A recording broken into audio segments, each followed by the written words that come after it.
Здравейте, приятели! Аз съм Ицо, а вие сте с Черпаците. Днес ще направим една много любима рецепта. Тиквичка бюрек. Да започваме! Първото нещо, което ще направим е да си разбием 3-4 яйца в купа.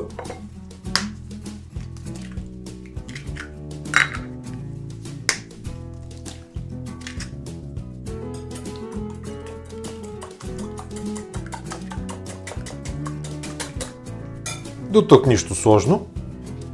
Следваща стъпка е да си направим плънката.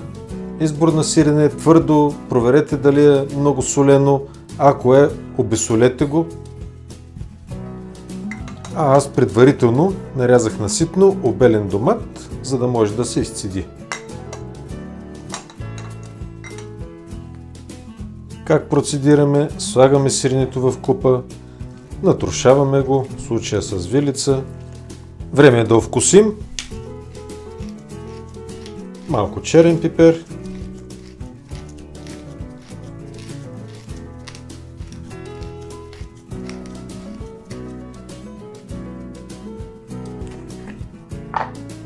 И червен пипер. Слагаме част и от разбитите яйца.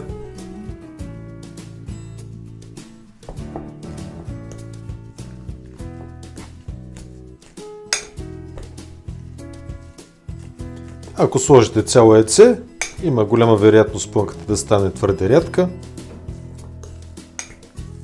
Тук момента най-вече е на преценка, затова използвах от яйцата, в които ще панираме самите тиквички. За финал добавяме доматките.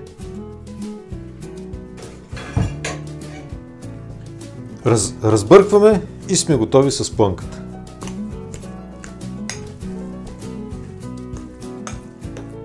Макар и предварително изцедени, не прекалявайте с количеството домати, защото могат да разводнат плънката и няма да получим хубави тиквички бюрек.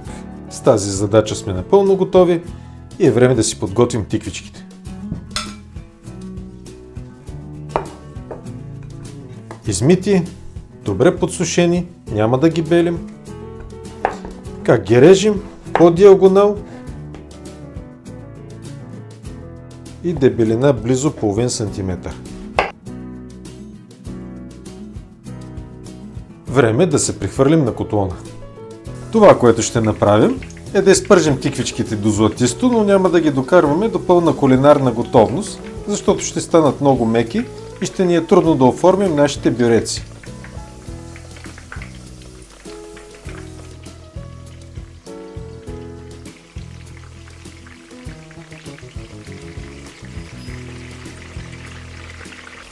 Вадим тиквичките в чиния постоана с хартия, за да се отседат и изстинат.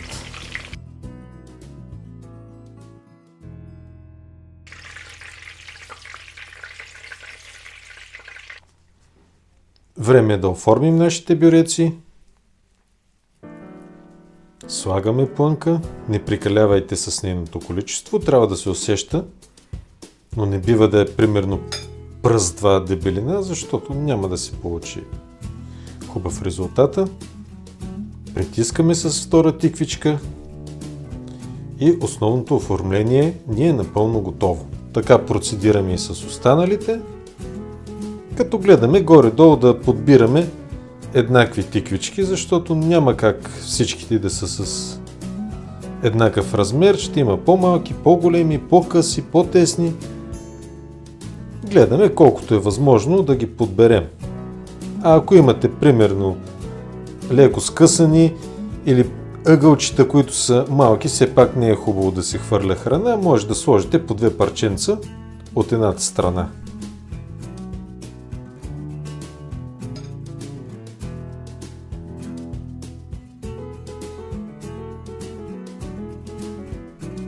Панировката: брашно, яйце, галета и непосредствено преди да пържем, отново в яйце.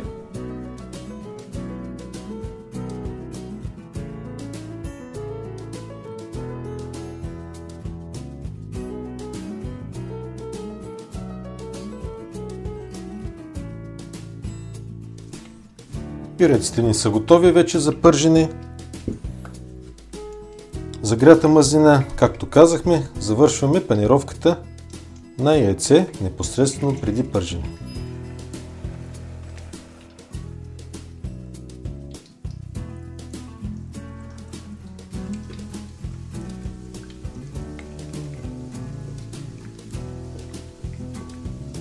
Тази техника с лопатката се ми показва в много видеа.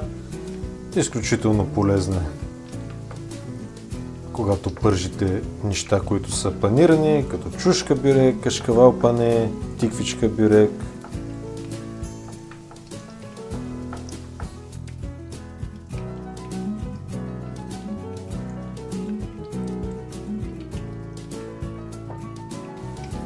Нашите бюреци са напълно готови.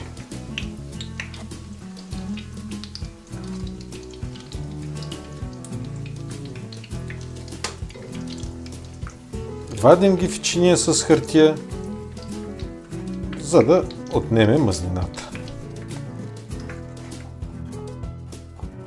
Дойде ред на най-хубавата част – презентацията.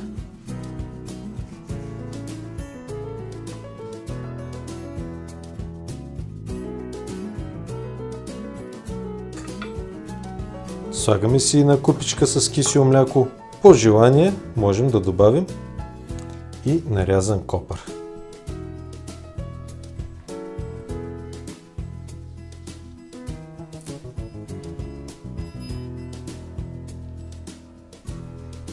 Да ви е сладко.